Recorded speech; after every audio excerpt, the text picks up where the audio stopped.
Monsieur le Premier ministre, le jeudi 20 juillet, vous vous rendiez en catimini sur le site Sanofi de Vitry. Vous étiez accueilli par son PDG, Serge Weinberg. Vous n'aviez prévenu ni les médias, ni les syndicats, ni les salariés, ni les Français. Cette visite, discrète sinon secrète, ne figurait pas à votre agenda. Avant vous, le 14 mai dernier, Emmanuel Macron entrait à l'Élysée. Lors de cette cérémonie, le nouveau président fendait la foule et venait saluer un vieil ami, le même Serge Weinberg, PDG de Sanofi. Un vieil ami, car c'est ce patron, membre de la commission Attali, qui avait conseillé au jeune Macron « Enrichissez-vous » et qui l'avait aidé à entrer chez Rothschild. Il y a 10 jours, pour compléter la collection, c'est Christophe Castaner qui inaugurait une fresque sur le site Sanofi de Sisteron. Le porte-parole du gouvernement se faisait alors le porte-parole du groupe pharmaceutique et déclarait « On ne doit pas critiquer des entreprises qui réussissent, comme Sanofi ». Mais comment ne pas critiquer Sanofi ? Vous savez que ces dernières années, Sanofi a supprimé 2000 postes de chercheurs en France, 4000 dans le monde. Et en même temps, Sanofi a perçu des centaines de millions en crédit impôt recherche. Vous savez surtout qu'on recense environ 14 000 familles victimes de la dépakine, des milliers d'enfants autistes. Le coût de leur indemnisation s'élèvera à au moins 6 milliards d'euros. Et en même temps, Sanofi refuse de participer au fonds. La firme en laisse l'entière charge à l'État, c'est le contribuable qui paiera. Bref, je veux m'assurer que lors de ces rencontres avec Serge Weinberg, vous, le chef de l'État, votre porte-parole, vous avez défendu becs et ongles la recherche, la santé, l'emploi, la justice contre les intérêts des financiers. Que concrètement, vous avez tapé du poing sur la table pour que Sanofi indemnise les victimes de la dépakine, pour qu'on ne vous soupçonne pas d'être les complices des labos et de leurs lobbies. Le 20 juillet dernier, vous n'avez pas envoyé votre ministre de la Santé à votre place sur le site de Sanofi. J'espère que vous n'enverrez pas aujourd'hui votre ministre de la Santé à votre place au micro.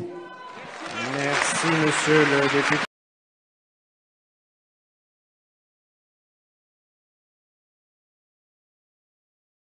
Monsieur le Président, Mesdames et Messieurs les députés, Monsieur le député.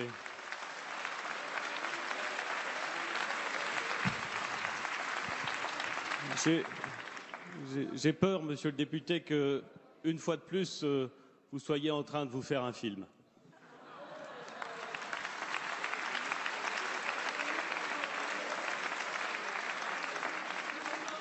Avec vos insinuations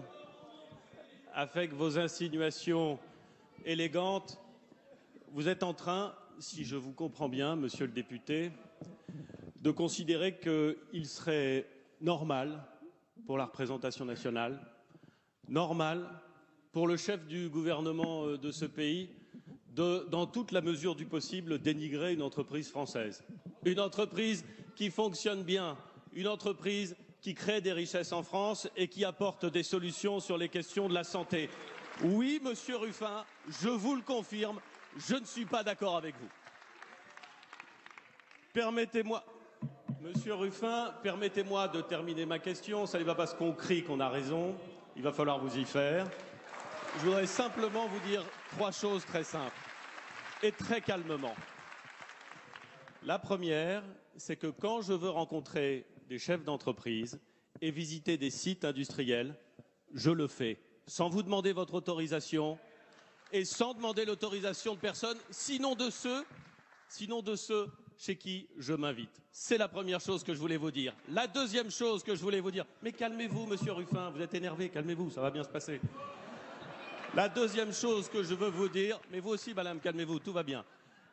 La deuxième chose que je veux vous dire, Monsieur Ruffin, c'est qu'il me semble légitime qu'un député ou qu'un membre du gouvernement aille dans sa circonscription voir un site industriel. Ça me semble même sain. J'observe que d'ailleurs, il vous arrive de le faire, vous aussi, dans votre circonscription.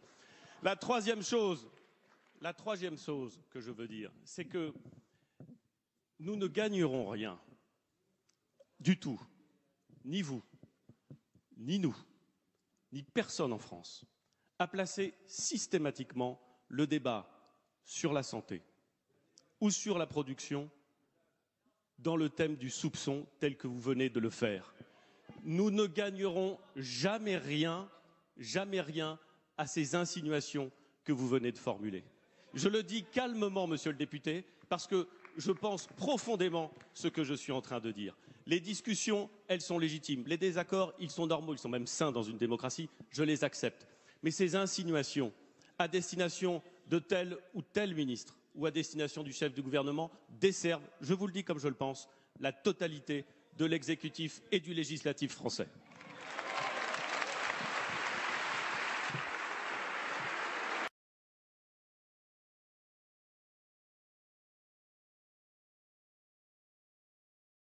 On est à l'Assemblée pendant que les questions au gouvernement se terminent. C'est juste pour répondre à la réponse d'Édouard Philippe, parce qu'en fait, il répond pas du tout. Il biaise. Il nous dit rien du tout sur la dépakine. Est-ce que l'État va mettre un coup de pression sur Sanofi pour qu'il participe au fonds d'indemnisation, ou bien est-ce que c'est le contribuable qui payera tout entièrement et ça va se chiffrer à plusieurs milliards d'euros, au moins 6 milliards, mais peut-être au-delà de ça. Il répond pas du tout sur la suppression des emplois. Il nous dit que c'est merveilleux, l'entreprise française, machin.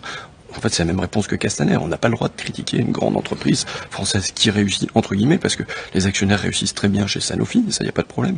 C'est 6 milliards d'euros de dividendes, c'est le record français des dividendes, c'est le record du rachat d'actions également, bon, ça, il n'y a pas de problème, mais pour les salariés, c'est moins 2000 emplois de chercheurs en France, moins 4000 dans le monde depuis 2009. Donc c'est pas négligeable, c'est moins 35% en France.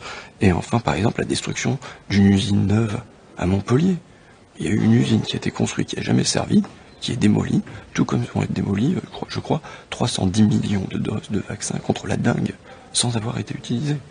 Et il y a une grande méconnaissance du dossier par Édouard Philippe, ou alors il fait semblant de le méconnaître, et il y avait un soupçon, là, si le gouvernement poursuit sur cette ligne, il y a une véritable complicité avec Sanofi dans sur les questions de la dépakine, sur les questions de l'emploi, de la recherche.